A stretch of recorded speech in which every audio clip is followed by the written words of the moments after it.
Donc, bienvenue au gîte Les Ternaires. C'est une maison qui date de 1811, donc bientôt 200 ans. Ici la pièce principale, donc c'est vraiment la pièce de vie avec la grande cheminée qu'on appelle le cantou.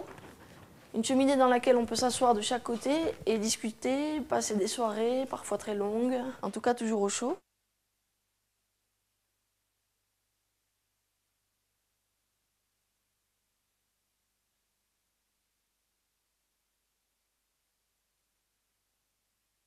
La mets à cochon qui a été transformée pour y déposer tous les objets qu'on a trouvés lors de la rénovation. Donc c'était en 2000, à la fois dans la grange, dans la maison ou au grenier. Ici on est dans la souillarde, la pièce qui servait de réserve pour les anciens propriétaires.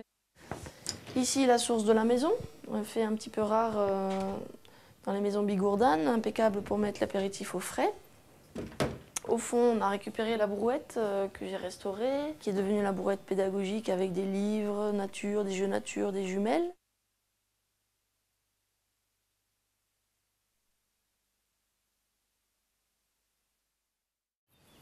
Les enfants qui sont ici en vacances peuvent venir voir les moutons, remettre un petit peu d'eau dans la bassine, venir les caresser. Ici, on est dans la chambre plutôt pour les enfants, 4 couchages, et il y a la possibilité de séparer la pièce en deux avec des rideaux. La chambre bleue, 2 places, le mobilier est d'origine, puisque l'ancienne propriétaire l'avait laissé. Donc ici, la deuxième chambre qui, elle a l'avantage d'avoir le lever du soleil. Et puis la deuxième cheminée, puisque dans cette maison bigourdane, il y avait 2 cheminées. Celle-là, on ne l'a pas conservée. La loge à sel, ça permettait de stocker le sel à l'abri d'humidité, puisque c'était tout à côté du chaudron qui était sur le feu pour faire chauffer la garbure notamment.